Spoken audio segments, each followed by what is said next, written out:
আমার সামনে যারা বসেছেন এরা হলো আবু বকরের দল, যেরকম সুবহানাল্লাহ। কোরআনের মাহফিলে বসে, কোরআনের আঙ্গিনায় বসে কখনোই মনে করবেন না যে আল্লাহ আমাদেরকে জাহান্নাম দিবেন। যত বড়ই পাপী হয়, দুনিয়াতে আল্লাহ যে কোনো একটা উসিলায় আমাদেরকে মাফ করে আমাদেরকে জান্নাতি কবুল করবেন, যেরকম আমিন। আমরা আল্লাহর প্রশংসা সবসময় করব, এই কারণেই করব, আল্লাহ আমাদের ভাগ্য গুণে এমন একটা নবী দিয়েছেন, এটা ভাগ্যের ব্যাপার। এমন নবীর উম্মত হওয়া হলো ভাগ্যের ব্যাপার। মুনাজাতের মধ্যে আপনারা শুনলেন না যে সমস্ত নবীরা বলবে আমার কি হবে, আমার কি হবে, আর আমাদের নবী শুধুই বলবেন আমার উম্মতের কি হবে, আমার উম্মতের কি হবে। যেই নবী উম্মতকে নিয়ে কানছেন দুনিয়ায়, কানছেন মদিনায়, আবার কানবেন হাসরের ময়দানে। আমরা সেই নবীরে বাদ দিয়ে অন্য কাউকে গ্রহণ করলে চলবে? এই জন্য আল্লাহ বলেছেন লাকাদ কানা লাকুম ফি রাসূলিল্লাহি উসওয়াতুন হাসানাহ। যদি পরিপূর্ণ সফলতা অর্জন করতে চাও তাহলে দুনিয়ার সমস্ত নেতার পেছনে ঘোরা বাদ দিয়ে একমাত্র রাসূলকে তোমাদের আদর্শের নেতা হিসেবে গ্রহণ করে নাও। একথা কার? যদি সফলতা চান ইহকাল এবং পরকাল, আল্লাহ নবীকে নেতা হিসেবে মেনে নিলে খালি পরকালে লাভ হবে তা না, দুনিয়াতেও লাভ হবে। হবে কি হবে না আমি বলবো, আলোচনার মাধ্যমে বুঝতে পারবেন। এমনও কথা আছে, কোন কর্মে আমরা যদি ঠেকা যাই, ঠেকা যাও বুঝেন, বলে না তুই যদি ঠেকা যাস তাহলে আমাকে বলিস। এর নাম কি? আমাদের বগুড়াতে বলে ঠেকা যাও, আপনাকে রাজশাহীর খবর কি ওই এক। তো কোনো কারণে যদি আমরা আল্লাহর সামনে হিসাব দিবার যায় ঠেকা যাই, ঠিক আছে যাবো। আমাদের এমন কি আমল আছে যে আমরা সরাসরি জান্নাতে যাবো, এমন কোন আমল আছে? নাই। ওই সময় আমাদের নবী কি করবেন? আছেন আমার মুখতার, আছেন আমার বারিস্টার, শেষ বিচারের হাইকোর্টেতে তিনি আমায় করবেন পার। আমরা পাপী রাসূল জাবিন্দার। আল্লাহ যখন হাকিম হয়ে আমাদের আসামি বানায় বিচার শুরু করবেন, ওই সময় আমাদের নবী উকিল হয়ে, ব্যারিস্টার হয়ে আমাদেরকে সুপারিশ করে জান্নাতে পৌঁছায় দিবে। খালি সুবহানাল্লাহ বললে হবে না, এই নবীকে আমাদের ইত্তেবা করা লাগবে, অনুসরণ করা লাগবে। কুনতুম খায়রা উম্মাতিন উখরিজাত লিন-নাস তা'মুরুনা বিল মা'রুফি ওয়া তানহাউনা আনিল মুনকার। এই আয়াতের শানে আমল করা লাগবে। দরকার কথা ঠিক কি না? ভাগ্য গুণে এমন একজন নবীর উম্মত হিসেবে আল্লাহ আমাদের কবুল করেছেন। সকলেই বলি আলহামদুলিল্লাহ। আল্লাহর প্রশংসা করার কারণ হলো যে কোরআন থেকে আপনার তাফসীর শুনবেন। এই কোরআনের একটা বিশাল সূরা, নাম হলো সূরা বাকারা। নাম কি? সূরা বাকারা। ওই সূরা থেকে আমি আপনাদের সামনে তিনটা আয়াত তেলাওয়াত করেছি। এইটাকে সামনে নিয়ে আলোচনা করব। কঠিন গরমের মধ্যে আপনার বসে আছেন, আজকে আল্লাহর কাছে দোয়া করবো, আল্লাহ তোমার কোরআনের তাফসীর শুনতে এসে যে শরীরগুলো ঘেমে গেল, এই ঘামওয়ালা শরীরের জন্য তুমি জাহান্নামের আগুনকে হারাম করে দাও। আল্লাহ পারে কি পারে না? আজকে আমরা গরমের মধ্যে বসে থাকাটা অনেক সময় কষ্ট মনে করি, যে বাড়িতে আমার কারেন্ট আছে, ফ্যান আছে, সেইটা বাদ দিয়ে ওয়াজাতা গরমে বসে থাকবো কেন? অথচ ডোনাল্ড ট্রাম্প বলতেছে গাজাবাসী তোমরা গাজা ছেড়ে চলে যাও, তোমাদের ভাঙ্গা বাড়ি আবার নির্মাণ করে দেওয়া হবে। গাজার মুসলমানেরা বলতেছে আমাদের জীবন যাবে কিন্তু গাজা ছাড়বো না, জীবন যাবে কিন্তু গাজা ছাড়বে না। এত বিশাল ঈমান নিয়ে যারা থাকে, আজকে তারা ক্ষয়ক্ষতির মধ্যে পড়েছে কোরআনের আয়াত অনুযায়ী, কিন্তু তারা পরাজিত হবে না, ওরাই পরাজিত হবে যারা মুসলমানদের নির্যাতন করতেছে। ওরকম কথা ঠিক কি না? আমরা কোনো সময় বলবো না যে ভারতে মুসলমান মরে যাচ্ছে, ফিলিস্তিনে মুসলমান মরতেছে, এটা কখনোই বলবো না। কারণ মুসলমানকে হত্যা করা হলে মুসলমানকে মৃত্যু বলা যাবে না, এ কথা আল্লাহ কোরআনে বলেছে। ওরকম কথা ঠিক কি না?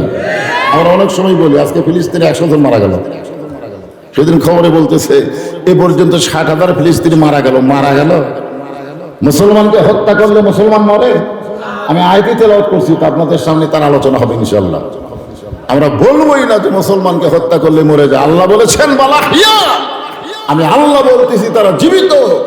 দুনিয়াতে তাদের দেহ পড়ে যাওয়ার আগেই তাদের রূহটা আল্লাহ জান্নাতে পাখি হিসাবে ছেড়ে দেয়। দরকার সুবহানাল্লাহ। আমরা আল্লাহর প্রশংসা করব এই কারণেই, এমন একটা কিতাব থেকে আমরা তাফসীর শুনবো যার মধ্যে কোনো ভেজালই নেই, যার মধ্যে কোনো সন্দেহ নেই, যার মধ্যে কোনো ধোঁকাই নেই। জালিকাল কিতাব লা রাইবা ফিহি, এমন একটা কিতাব যার মধ্যে সন্দেহ সংশয় কিছুই নাই। এখানে আল্লাহ যদি বলতেন হুদাল্লিন নাস, তাহলে বোঝা যেত পাইকারি হারে সবাই হেদায়েত পাবে। কিন্তু আল্লাহ এখানে একটু ক্যাপাসিটি করে বললেন হুদাল্লিল মুত্তাকিন, পাইকারি হারে সবাইকে হেদায়েত দেওয়া যাবে না, কেবলমাত্র যারা মুত্তাকি হবে তাদেরকে আল্লাহর কোরআনে হেদায়েত দিবে। এখন আমরা সকলে মুত্তাকি বলি তো, আরামের বাড়ি, আরামের ফ্যানের বাতাস বাদ দিয়ে এই গরমের মধ্যে বসে আছি কার ভয়ে? কথা বলেন, কার ভয়ে? আল্লাহর ভয়ে যারা বসেছেন তাদের সামনে আলোচনা হচ্ছে। আল্লাহ বলতেছেন ফাযকুরুনি আযকুরকুম ওয়াশকুরুলি ওয়ালা তাকফুরুন। আল্লাহ বলতেছেন যে আমার জিকির করে, আমি আল্লাহ তার জিকির করি। এখানে জিকির মানে আমরা বাংলাদেশে একটা জাকির পার্টি আছে, যেরকম কি পার্টি আপনাকে এলাকা তো নাই, আমাদের বগুড়াতে আছে জাকির পার্টি। ওরা খালি জিকিরই করে, এমন জিকির করে মুনকির নাকির পর্যন্ত বুঝবার পারে না, এমন জিকির করে। ওর জিকিরের সাইজটা এরকম, আমার দয়াল বাবার দরবারেতে কেউ ফিরে না খালি হাতে। আপনার বলেন তো কি হবে এটা? জিকিরের নামে আল্লাহর সাথে গাদ্দারি করল, ঠিক কিনা বলে? হ্যাঁ, এটা জিকির করার নামে আল্লাহর সাথে গাদ্দারি করলো। তো এখানে আল্লাহ যে জিকিরের কথা বলতেছেন, এই জিকির মানে হলো স্মরণ করা। কিভাবে স্মরণ করা আমি আপনাদের বুঝাইতেছি। আল্লাহর একজন মস্ত বড় পয়গম্বর, নাম হলো নূহ নবী। ওর নাম কি? তিনি শুকনা জায়গায় একটা নৌকা তৈরি করতেছেন। এমন সময় একটা বুড়ি মানুষ লাঠিতে ভর দিয়ে এসে বলে, বাবা নূহ, এই শুকনা জায়গায় নৌকা তৈরি করার কারণ কি? নূহ বললেন, বুড়িমা, বন্যা নামক বিশাল একটা গজব আসবে, যেই গজবে গোটা পৃথিবী তলে যাবে, গোটা পৃথিবী 40 দিন পানির তলে থাকবে, পৃথিবীর সবাই ওই গজবে ধ্বংস হয়ে যাবে। শুধুমাত্র নৌকার মধ্যে যারা জায়গা পাবে তাদের কিছুই হবে না। বুড়ি বললেন, বাবা নূহ, এই ছোট্ট নৌকার মধ্যে সবাই যদি উঠবার চায় তাহলে কি জায়গা হবে? নূহ বললেন, বুড়িমা, এই নৌকায় চলার একটা শর্ত আছে। সেই শর্ত হলো ইমানদার বান্দা বান্দি যারা নৌকার ভিতরে জায়গা পাবে, তারা বেঈমানদের জায়গা নৌকায় হবে না। বুড়ি বললেন, বাবা নূহ, আমি নৌকায় উঠতে চাই। সঙ্গে সঙ্গে নূহ বললেন, বুড়িমা, তাহলে আমার সঙ্গে আপনি পড়েন, পড়েন, সবাই পড়েন, লা ইলাহা ইল্লাল্লাহু নূহু নবিয়ুল্লাহ। বাবা আদম থেকে আমাদের নবী পর্যন্ত লা ইলাহা ইল্লাল্লাহ কিন্তু একই, ঠিক কিনা বলেন? কিন্তু এরপরে যখন যে নবী ছিল তার নামটা, যেরকম আদম সফিউল্লাহ, নূহ নবিউল্লাহ, ঈসা রুহুল্লাহ, মুসা কালিমুল্লাহ, ইব্রাহিম খলিলুল্লাহ, এরকম নাম পরিবর্তন হয়েছে, কিন্তু লা ইলাহা ইল্লাল্লাহ কিন্তু ঠিকই আছে না নাই? এখন পর্যন্ত আছে না নাই? আল্লাহ রাসূল বলেছেন, কোন ব্যক্তি সারা জীবন যদি পাপ করে আর মৃত্যুর সময় এই লা ইলাহা ইল্লাল্লাহ জিকির করতে করতে যদি মারা যায়, শুধুমাত্র মুখে জিকির জারি থাকার কারণে আল্লাহ তার জীবনের সমস্ত গুনাহ মাফ করে দেয়। নূহ বললেন, বুড়িমা, আপনি যখন কলেমা স্বীকার করেছেন তাহলে আপনার আর কোনো টেনশন নাই। কি নাই? বন্যা গজব যখন শুরু হবে তখন আপনার হাতটা ধরে আমি আপনাকে নৌকায় উঠাইয়া নিব। এ কথা শোনার পরে বুড়ি বললেন, আলহামদুলিল্লাহ। এখানে আয়াতে বলা হয়েছে অশকুরুলি, শুকর গুজার করতে হবে কার? জোরে বলেন। কিন্তু এখানে তো বুড়ির বলা দরকার ছিল, বাবা নূহ, বিশাল বন্যার গজবে তুমি আমাকে হাত ধরে নৌকায় উঠাবা, তুমি অত্যন্ত ভালো মানুষ। এখানে বুড়ি নূহ নবীর প্রশংসা না করে প্রশংসা করলো কার? আজকে বাংলাদেশে আমরা কার প্রশংসা করি? আল্লাহর করে। হাসিনা যতদিন ছিল, হাসিনার আশেপাশে যারা ছিল তারা হাসিনা ছাড়া কিছুই বোঝেনি। জোরে কোন কথা, ঠিক কিনা? যখন হাসিনা বাংলাদেশ থেকে 5ই আগস্ট পলালো, আপনারা দেখছেন, ভিডিও দেখছেন আপনারা, দুই বোন যখন যাচ্ছে, ছোট বোন রেহানা খালি মাটির দিকে তাকায় তাকায় হাঁটতেছে, আর হাসিনার দিকে আমি দেখলাম ও খালি এরকম চারিদিকে এরকম তাকাইতেছে। চারিদিকে কেন তাকাইছে? এই সময় হাসিনার মনে হয়েছে কতজনকে কত কি দিলাম, যাবার কালে এক সামসারও দেখা না পাইলাম। আপনার বলেন তো একটা চামচা আছে? একটা চামচাও নেই। আসলে বুড়ির হাত ধরে নৌকায় উঠালো নুহু, আর বুড়ি প্রশংসা করলো কার? আরো জোরে বলেন। বন্যা গজব শুরু হয়ে গেল। গোটা পৃথিবী 40 দিন পানির নিচে ডুবে থাকলো, এমনকি পাহাড় পর্যন্ত বন্যায় ডুবে গেল। 40 দিন পর পানি যখন কমা শুরু করলো, এমন সময় নূহ নবীর নৌকা যদি পর্বতে আটকে গেল। আল্লাহ লাগবে, নূহ খবর কি? নূহ বলতেছে নৌকার মধ্যে যারা জীবিত আছে তারা, নৌকার বাহিরে যারা ধ্বংস হয়েছে তারা, নৌকার ভিতরে আছে যারা জীবিত আছে তারা, নৌকার বাহিরে যারা ধ্বংস হয়েছে তারা। নূহর দিকে তাকা আল্লাহ বলতেছেন, বাবা নূহ, ও নবী নূহ, তাহলে বুড়ির খবর কি? নূহ বলতেছে, আল্লাহ আমার মনই নেই। অনেকে পীর ধরে না, পীর ধরা, আপনাকে এলাকার পীর ধরা আছে নাকি? পীর ধরা, হুজুর আমার কোনো টেনশন নাই, আমি পীর ধরছি।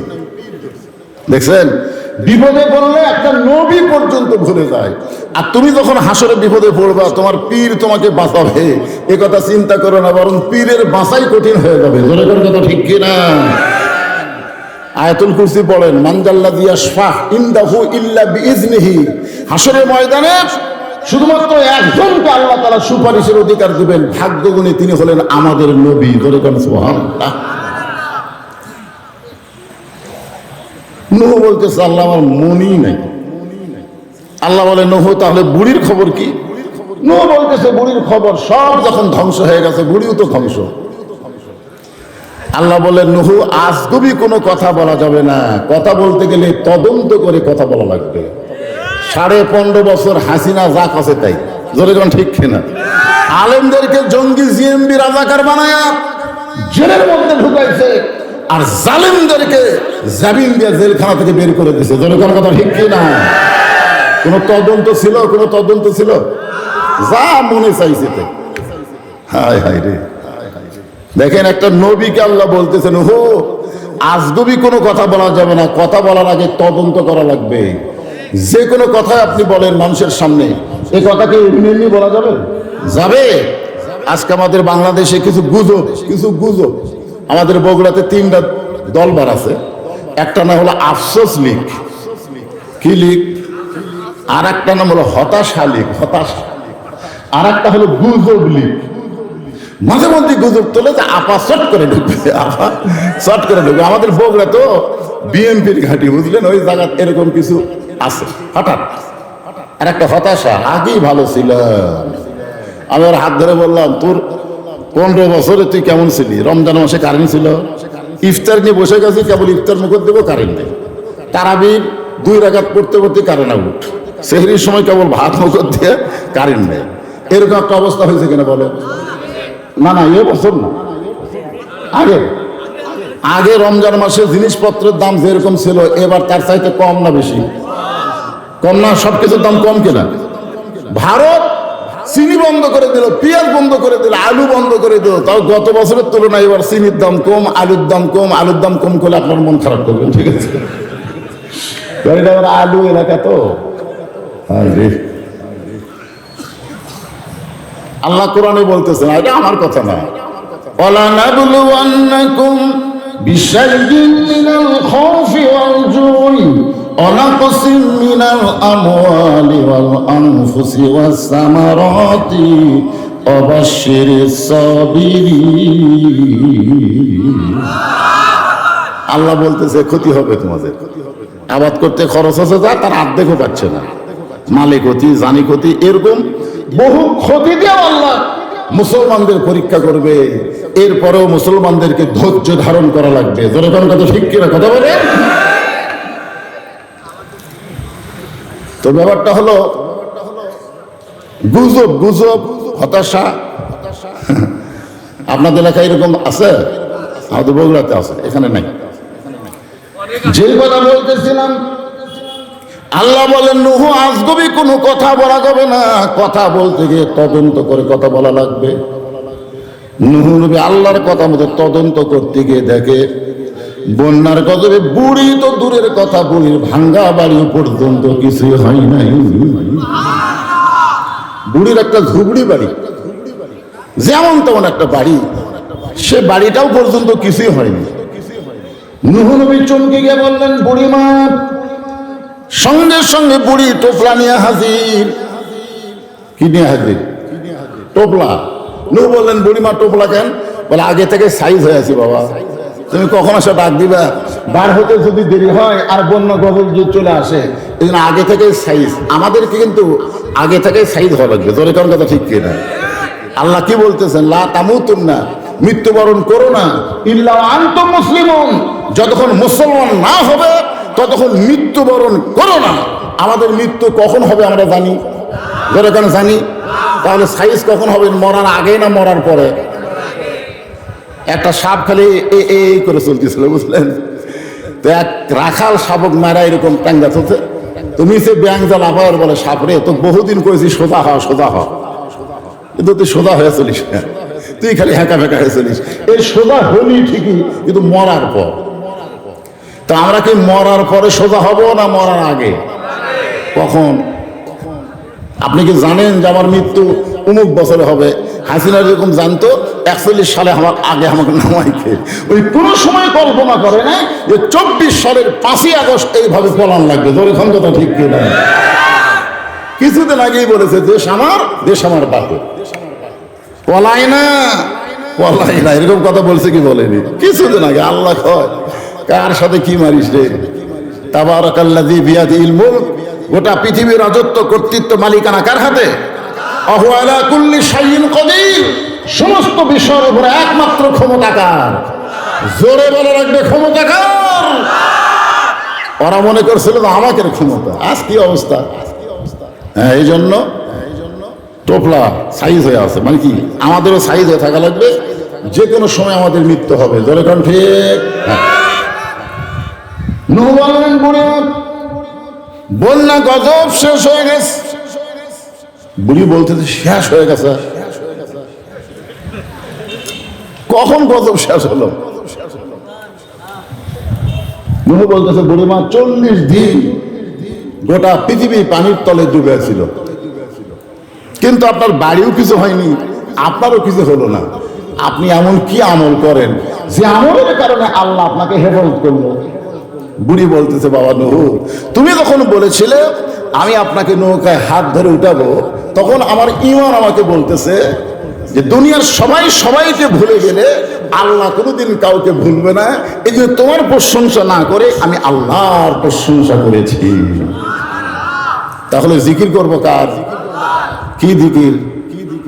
সুবহানাল্লাহ, আলহামদুলিল্লাহ, লা ইলাহা, আল্লাহু আকবার। কি আল্লাহু আকবার জিকির করা যাবে না? লিল্লাহি তাকবীর। কিছুদিন আগে একদল বলতো এটা হলো অমুক দলের স্লোগান।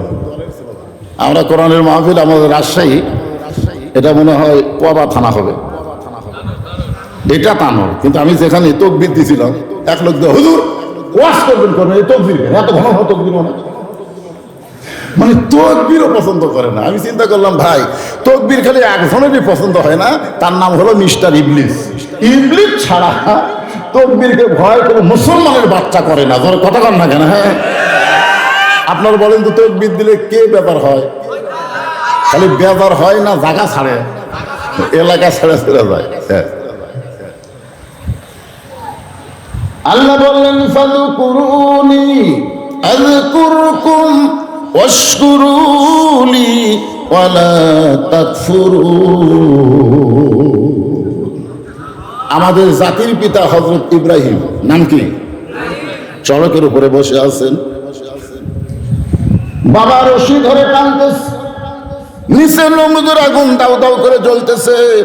অবস্থাটা খেয়াল করেন, বসে আছে চড়কের উপরে আর রশি ধরে টানতেছে জন্ম দেওয়া বাবা, আর নিচের চুলার আগুন দাউ দাউ করে জ্বলতেছে।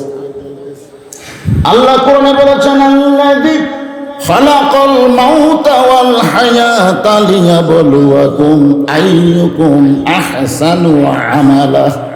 ফেরেশতা জিবরাইল এসে বলতেছে, ওগো আল্লাহর নবী ইব্রাহিম, আপনি যদি চান আল্লাহ আমাকে 600 পাকা দিছে। 600 পাকা?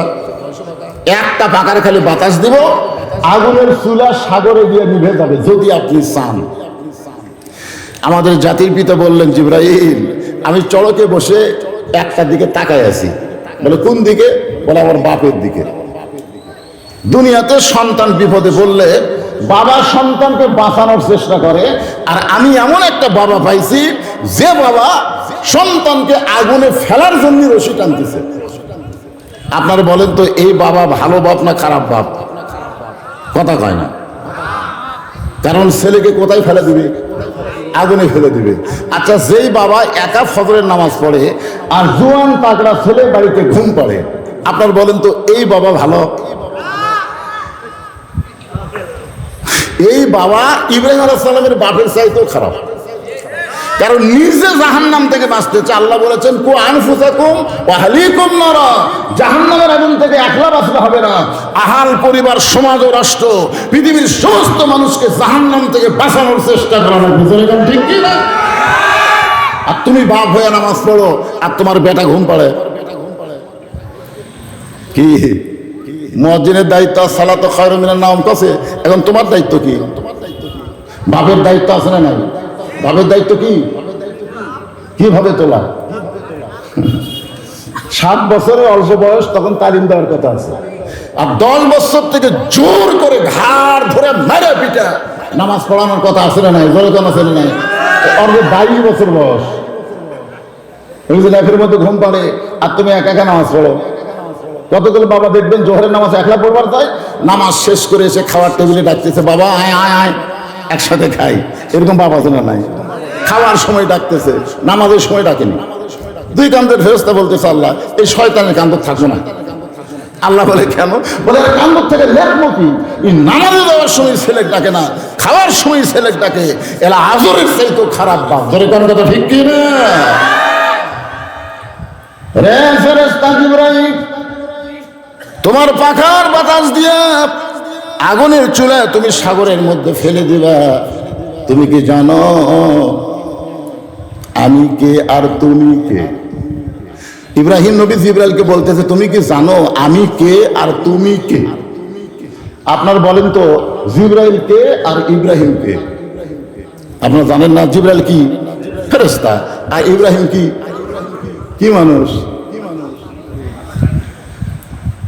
মাটির আদমকে আল্লাহ তৈরি করিয়া ঘোষণা করিলেন আল্লাহ শ্রেষ্ঠ বলিয়া, তাই নূরের ফেরেশতা করে মানুষকে সেজদা, সবার চেয়ে দিলেন মাটির মানুষকে সম্মান। সবাই বলেন আল্লাহু আল্লাহু, তুমি জানলে জালালুহু, শেষ করা তো যায় না গে তোমার গুণগান। রে জিবরাইল শোনো, আমি ইব্রাহিমের ঈমান বলতেছে, নমরুদ আগুন জ্বালাবার পারে, কিন্তু পুড়ানোর ক্ষমতা নমরুদের হাতে নাই। পুড়ানোর ক্ষমতা হলো আমার আল্লাহর হাতে। আজকে ভারত বিশাল পাওয়ার নিয়ে হিন্দু মালওয়ানের বাচ্চারা মুসলমানদের ওয়াকফকে বাতিল করেছে। জোরে কোন কথা ঠিক কথা বলেন? ও বুঝবার পারেনি মুসলমানদের খবর কি। বহু বছর আগে যখন মোদী সরকার গুজরাটের কসাই ছিল, ওই সময় 4-5 দিন একটা মেয়ে খালি গড়াগড়ি করতেছে, হিন্দু মেয়ে, বাচ্চা হয় না। বাপ মা চিন্তা করতেছে নর্মালে বাচ্চা হওয়ার কোনো সম্ভাবনা নেই, সিজার করা লাগবে। এখন সিজার করার জন্য অ্যাম্বুলেন্স করে হাসপাতাল নিয়ে যাচ্ছে। ইতিমধ্যে মুসলমানের একটা মিছিল করতেছে, একজন বলেছে নারায়ে তাকবীর, আর 1000 জন বলেছে আল্লাহু আকবার। যে আল্লাহু আকবার কইছে, অ্যাম্বুলেন্সের মধ্যে মেয়েটা আল্লাহু আকবার ধ্বনিতে এরকম কেঁপে উঠছে। যেই কেঁপে উঠছে, 4 লক্ষ করে বাচ্চা বের হয়েছে। হিন্দু বাপ মা কয় আর 4-5 দিন হলো ভগবান ভগবান করতেছি, কাম হয় না। আর মুসলমানের তকবীরে বাচ্চা বের হলো। হাসপাতালে যাওয়া লাগলো না, অ্যাম্বুলেন্স হাসপাতালে না যায় বাড়িতে গেছে। 1 মাস পর সাংবাদিক সম্মেলন করে বলেছে, ভগবান গড ঈশ্বর বলতে কিছু নাই, একমাত্র আছে আল্লাহ। যে আল্লাহর তাকবীরের সাথে বাচ্চা বের হয়ে যায়, আমরা আর মালওয়ানের জাত থাকবো না, আমরা সব কলমা পড়ে মুসলমান হবার চাই। আপনারা জানেন না, হিন্দুরাই লেগে গেছে, জোরে কান ঠিক কিনা, মোদির সাথে লেগে গেছে। এই ফাঁকে মুসলমান লাগবে, ভারত ভাঙ্গা টুকরা টুকরা হয়ে যাবে, আমাদের বাংলাদেশের ম্যাপের পরিধি বেড়ে যাবে। জোরে কান কথা ঠিক কিনা? ভাগ্য গুণে আমরা একটা ইউনুস পাচ্ছি, ভাগ্য গুণে। হায় হায় রে, এক ইউনুসের জীবন আমরা বাস করি। ইউনুস নবীরে খাইল মাছেতে গিলিয়া, ফেরেশতা পাঠাইলেন আল্লাহ ইসমি আজম দিয়া, দমে দমে সে হরদম পড়ে সে ইসমি আজম, মাছেরই উদর হইতে বাঁচাইলা প্রাণ। একটা মাছ ইউনুসকে খাইছিল, ইউনুস নবী খেয়ে হজম করে পারছে? ভারত মনে করছিল ইউনুস যখন বাংলাদেশের ক্ষমতার চেয়ারে বসেছে, যা ক্ষমতায় ইউনুস মোদিকে বুড়া আঙ্গুল দেখায় ভারত ঠেকা দিয়ে চীনে চলে যায়। জোরে কম কথা ঠিক কথা বলেন। আপনারা জানেন মোদি গালত হাত দিছে, কারণ বাংলাদেশে তুরস্ক থেকে যে অস্ত্র আসতেছে, তারপরে চীন থেকে যে বিমান আসতেছে, মুসলমানদের তাকবীর একত্র করে শুধু ভারত নয় গোটা পৃথিবী আল্লাহ মুসলমানের পায়ের তলায় দিয়ে দিবে। ঠিক কি না? নমরুদ আগুনের চুলা জ্বালাতে পারে, পরে অ্যাটম বোম বানাতে পারে, হাইড্রোজেন বোম বানাবার পারে, কিন্তু ফুটানোর ক্ষমতা কার হাতে? জোরে বলতে হবে আল্লাহর হাতে। হাসবি আল্লাহু নি'মাল ওয়াকিল ওয়া নি'মাল মাওলা ওয়া নি'মান নাসীর।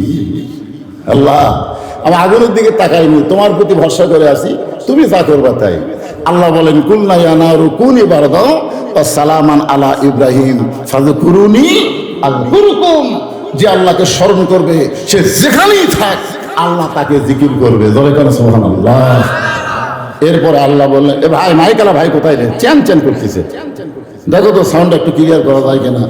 ইয়া আইয়ুহাল্লাযীনা আমানুস্তাঈনু বিস-সাবরি ওয়াস-সালাহ ইন্নাল্লাহা মা'আস-সাবিরিন। খুব খেয়াল করবেন, ইমানদারকে লক্ষ্য করে আল্লাহ বলতেছেন, ইয়া আইয়ুহাল্লাযীনা আমানু, যারা আমাকে বিশ্বাস স্থাপন করেছে। আমার সামনে যারা বসে আছেন, আপনারা আল্লাহকে বিশ্বাস করেন না? কিভাবে করেন না? এটা আবার তিনটা কথা রাসূল বলেছে। এক নম্বর হলো ইকরার বিল লিসান, জবানে বলতে হবে লা ইলাহা ইল্লাল্লাহ। শুধু জবানে বললে হবে না, তাসদিক বিল জিনান, এটা কলিজার মধ্যে জায়গা দেওয়া লাগবে। তাসদিক বিল জিনান আপনারা বোঝেন? আপনাকে বোঝানোর জন্য বলতেছি। একজন আল্লাহর বান্দা, নাম হলো মীর কাসিম আলী। নাম কি? খেয়াল করবেন, নামটা খেয়াল করবেন, মীর কাসিম আলী। ওনার উকিল তাজুল ইসলাম গিয়ে বলতেছে, স্যার আজকে রাত 12টায় আপনার ফাঁসি হবে, আজকে রাত 12টায় আপনার কি হবে? ফাঁসি হবে। তো মীর কাসিম আলী বলতেছে, উকিল এখন কয়টা বাজে? তো এখন বাজে 9:30। আলহামদুলিল্লাহ, এখন 2.5 ঘন্টা আছে। উকিল চুম করছে, কে রে? 2.5 ঘন্টা পর তার ফাঁসি হবে, তাই ফাঁসির খবর শুনে তাই আলহামদুলিল্লাহ। এখনো 2.5 ঘন্টা আছে, তো খামাখা চেতন থাকা কি লাভ?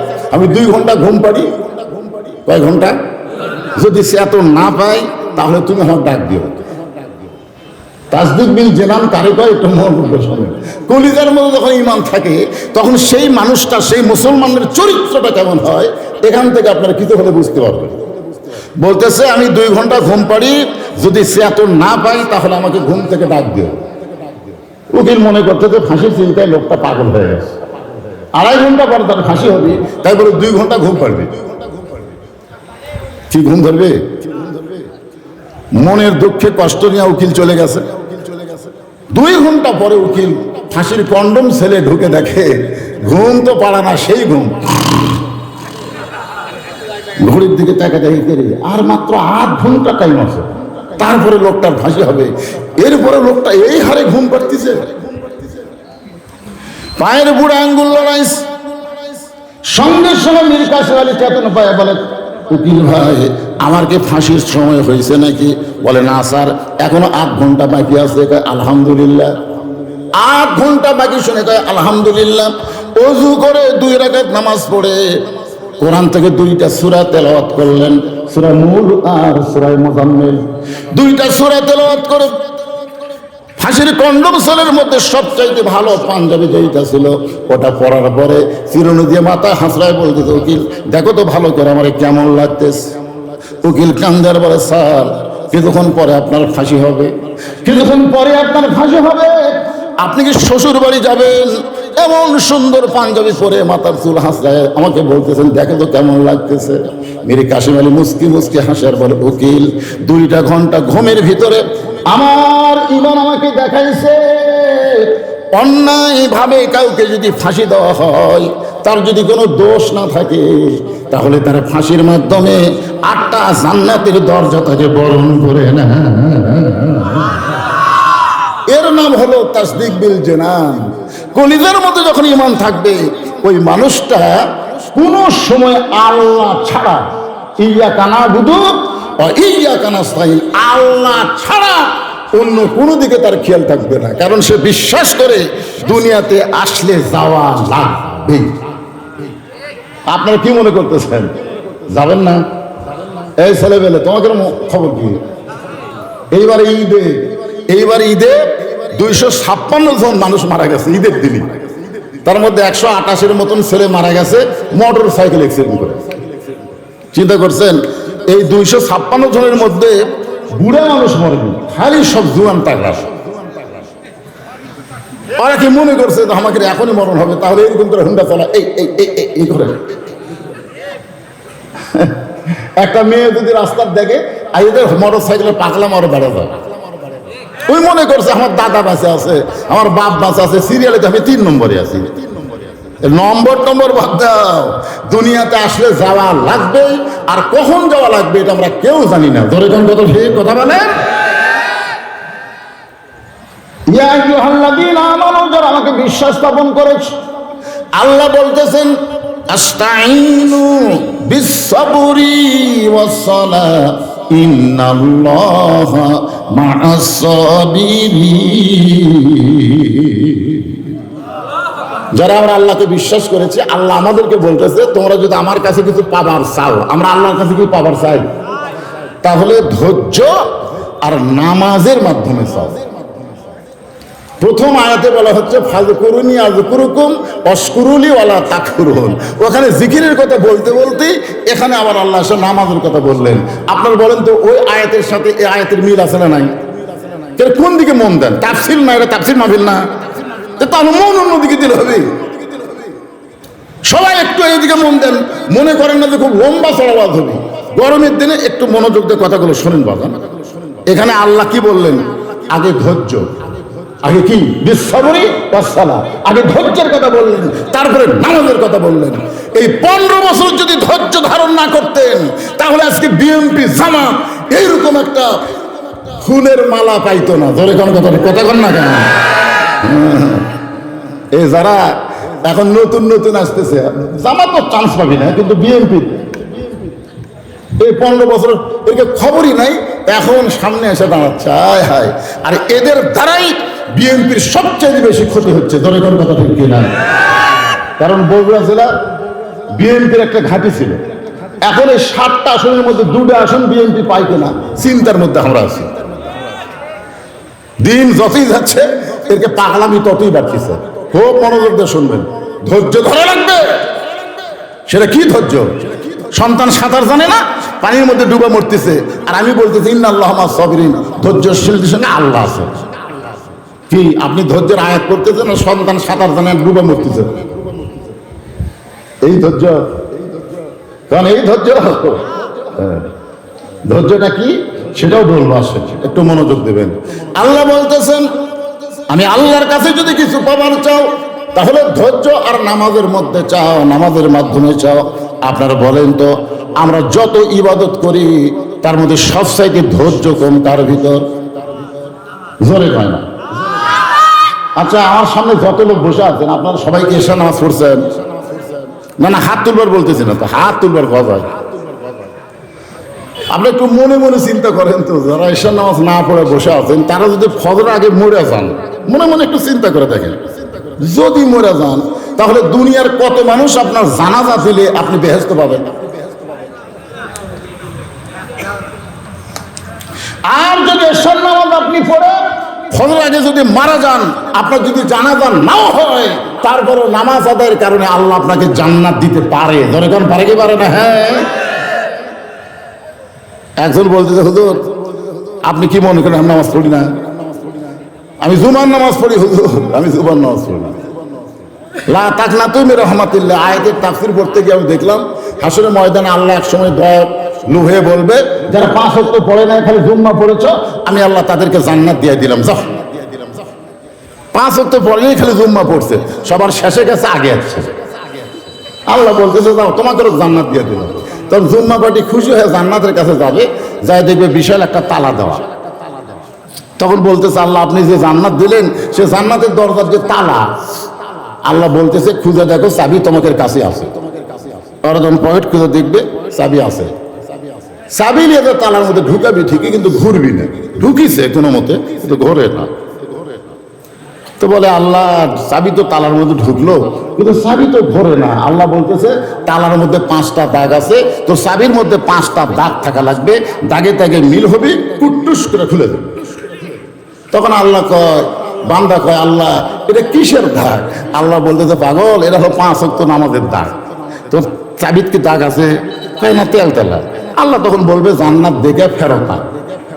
যারা শুধু জুম্মা মারতেছে এরা জান্নাত দেখবার পারবে, কিন্তু জান্নাতের মধ্যে ঢুকতে পারবেন না। জান্নাতে ঢুকতে গেলে as-সালাতু মিফতাহুল জান্নাহ, 5 ওয়াক্ত নামাজের কথা। ধরে কোন কথা ঠিক কিনা? নামাজ পড়লে কি হয়?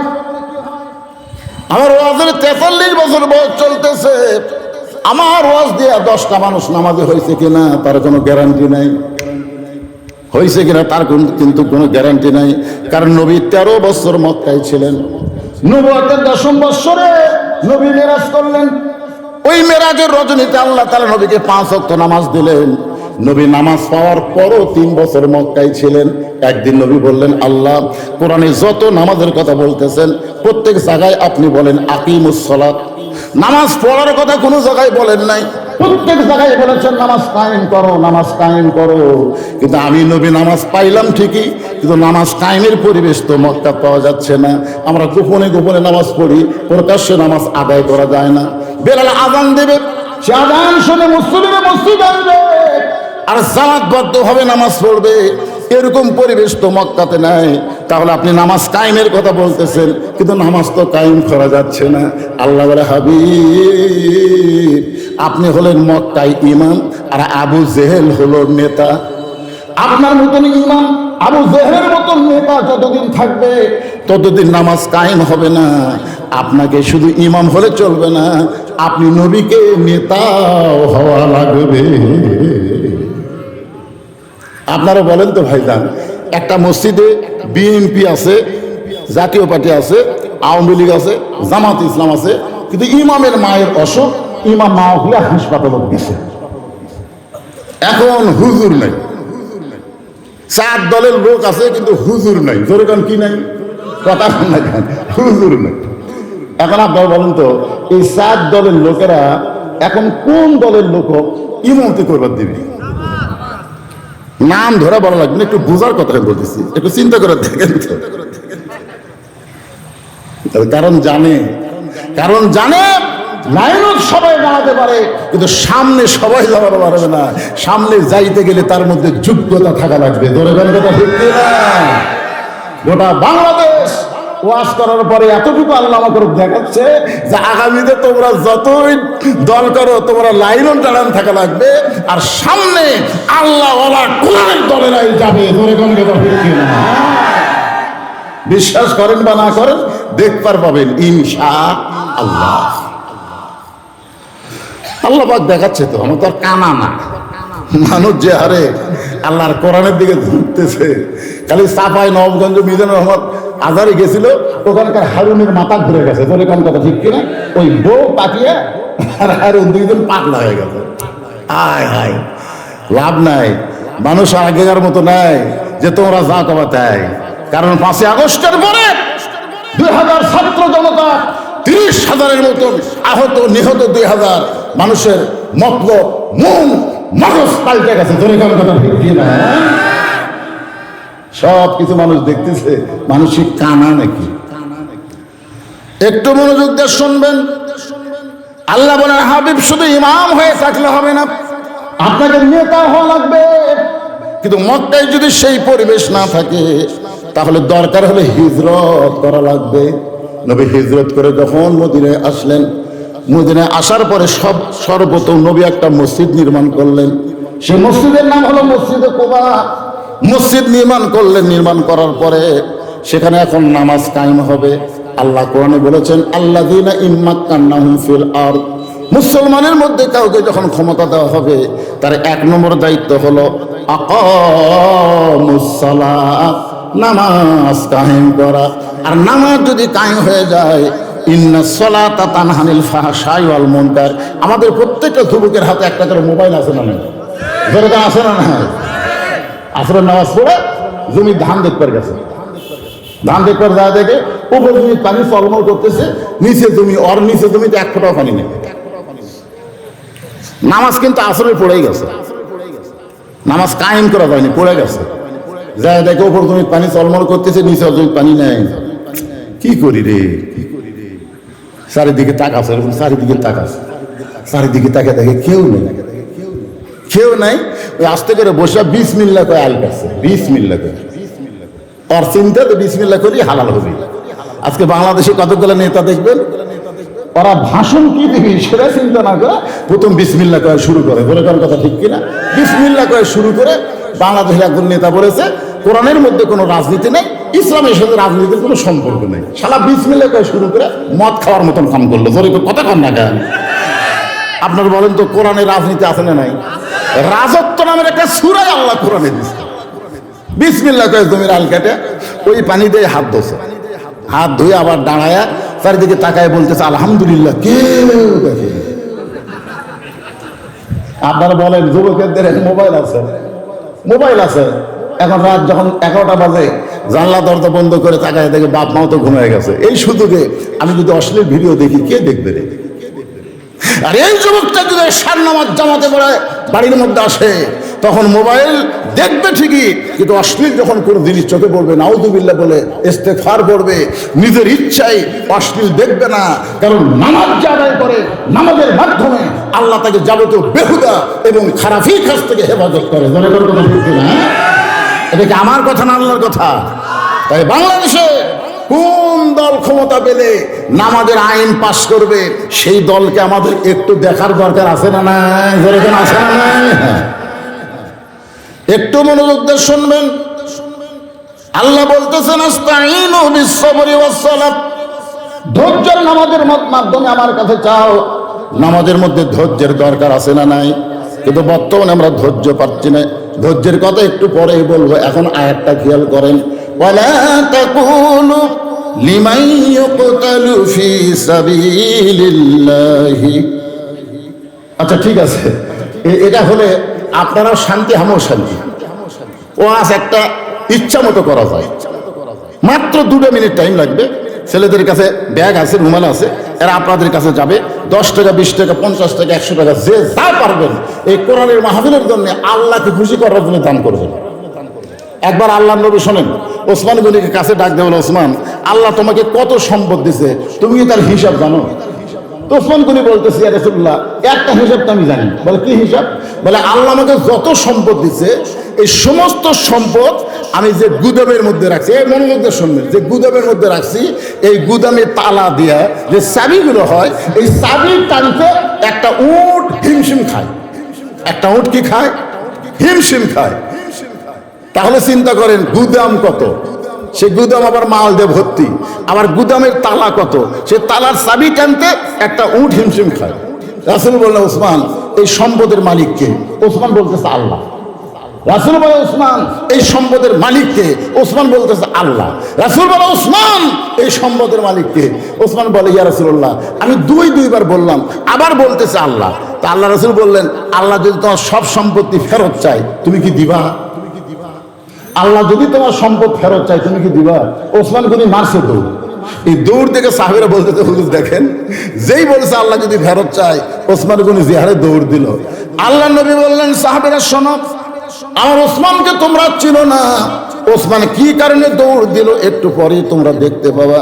কিছুক্ষণ পরে সাহাবীরা তাকায় দেখে যেই উটের উপরে চাবি বহন করে সে উটটা রশি ধরে টেনে টেনে নবীর হাতে এনে বলে, ইয়া রাসূলুল্লাহ, গুদাম দিয়া দিলাম, গুদামের সমস্ত সম্পদ দিয়া দিলাম, গুদামের তালা দিয়া দিলাম, গুদামের চাবি বহনকারী উটটাও পর্যন্ত আমি আল্লাহকে দিয়া দিলাম।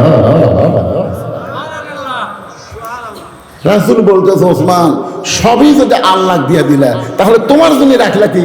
ওসমান গনি বলতেছে, পরিচিত ইমানদার বান্দা বান্দি যারা, তাদের ইমানের মধ্যে শুধু আল্লাহ রাসূল ছাড়া অন্য কারো জায়গা নাই।